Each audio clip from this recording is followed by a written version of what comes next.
Yes, indeed. Youth will be served. It was certainly served at the top of the draft. Acuna at 1, Tatis at 2, Juan Soto at number 4. That was a few hours back. We welcome you to our fourth hour of coverage here on SiriusXM Fantasy Sports Radio. It is the FSGA Champions League. Kyle Elfrink, Howard Bender, Lenny Melnick, and Jim Bowden taking you through all of the selections, all of the strategies, many thoughts on players and what you can expect in this upcoming 2021 season. If you'd like to see the draft board, it's available at rtsports.com/SiriusXM. We have video streams that are available this year. Just hit us up on Twitter at SiriusXM Fantasy, at FSGA Tweets, also at Fantasy Alarm. And you can see the four of us. You can see the draft board. You can have some fun with that. And you can see which teams you like and which teams you dislike. You can tweet us those thoughts at SiriusXM Fantasy. Use the hashtag FSGA. Taking a look at our 14-team, 29-round draft, we are currently in the beginning of the 19th round. Some names that have just gone off the board that you might be interested in. The very end of round 18, Nate Pearson was the 13th pick in that 18th round. He's got ace-level stuff. Joey Votto was the final pick of round 18. Archie Bradley, now with Philadelphia, the third selection of round 19. And then we just saw Yadier Molina go off the board to the man who is joining us now, DFS Karma, making that selection of Yadier Molina. And joining us from DFS Karma to talk about their draft and some of the good and the bad is James Rube of DFS Karma. James, good to have you with us on this show. We came back talking about youth. You ended up with the youngster Juan Soto at number 4. When you're in that fourth spot, James, do you just kind of sit there and say, well, I'm fine with whoever falls in my lap. Like, I got no different, I don't care if it's Betts, Tatis, Acuna, or Soto. I'll just take whoever lands with me.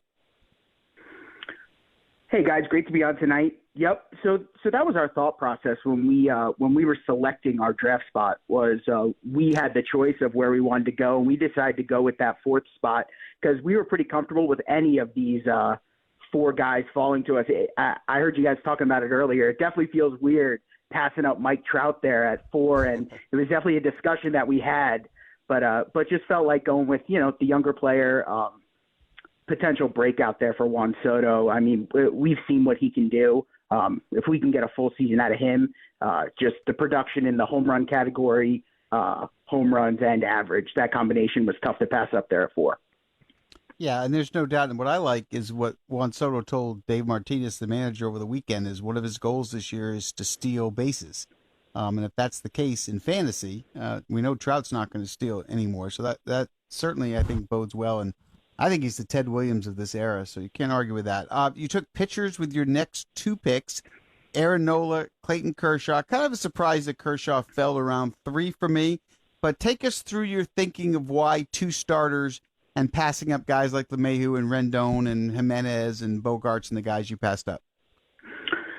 So attacking pitchers early actually was not my strategy coming into this, but as we always say, you have to adjust to the draft board that you're given. You know what I mean? So once we see all these guys flying off the board here at the end of the first round, early second round, we knew we had to hop on a starter or we might get left behind. So that's why we snagged Aaron Nola there. And then we were just as surprised as you guys that Kershaw was able to make it back to us there at the third round. In a bunch of the high stakes leagues that I'm in, he's always going in that mid to late second round. So we were really happy to snag him there in the third round. We probably go with someone like Luis Robert or maybe even an Alex Bregman or Corey Seager there if it's not Clayton Kershaw sitting there. But we just couldn't pass up that value. Hey, James, this is Lenny Melnick here. Nice going on the draft so far.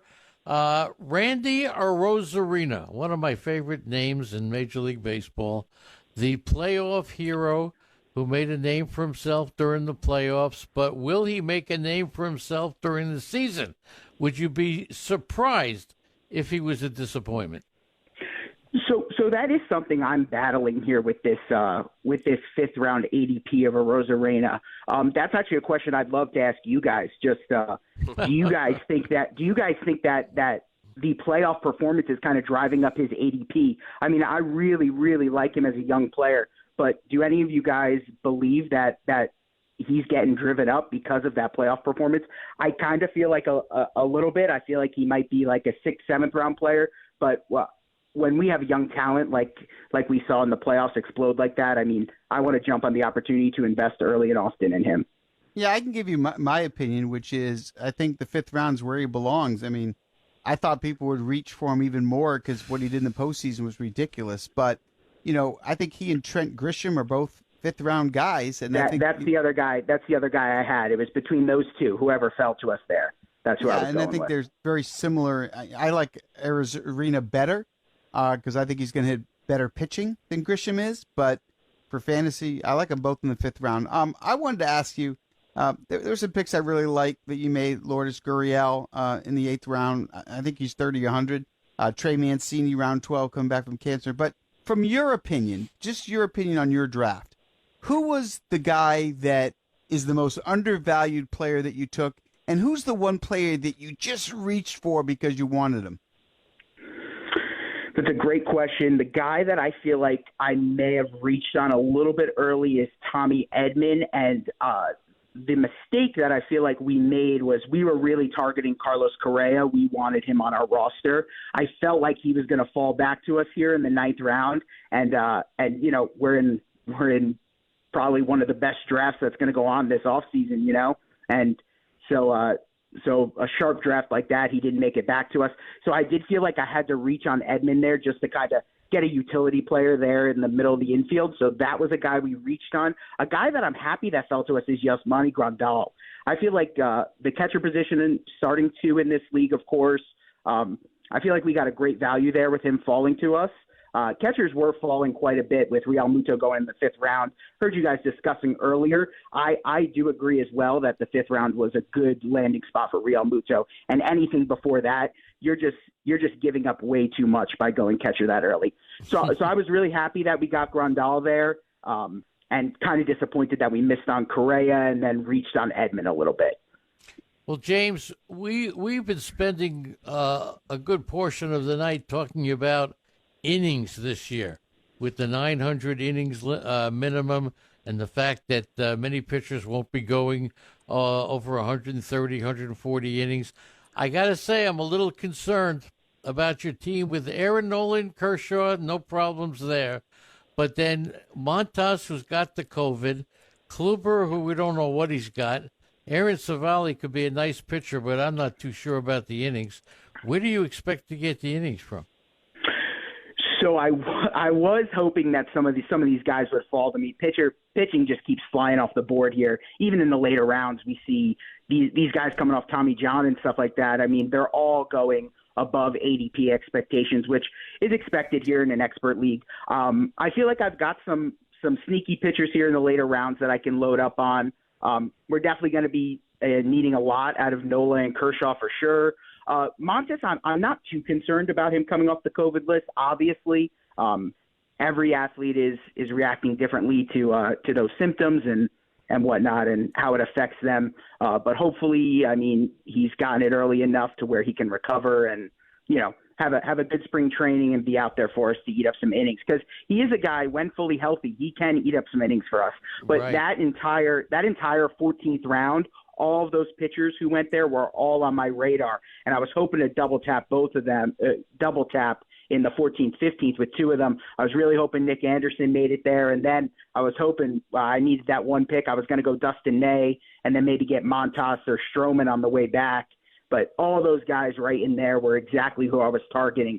So to the Kluber point, I feel like in the 15th round there, I'm chasing upside a lot of the times. I mean, we've seen what Corey Kluber can do. Yes, he's made 3 starts in the last 2 seasons, so that is obviously very concerning.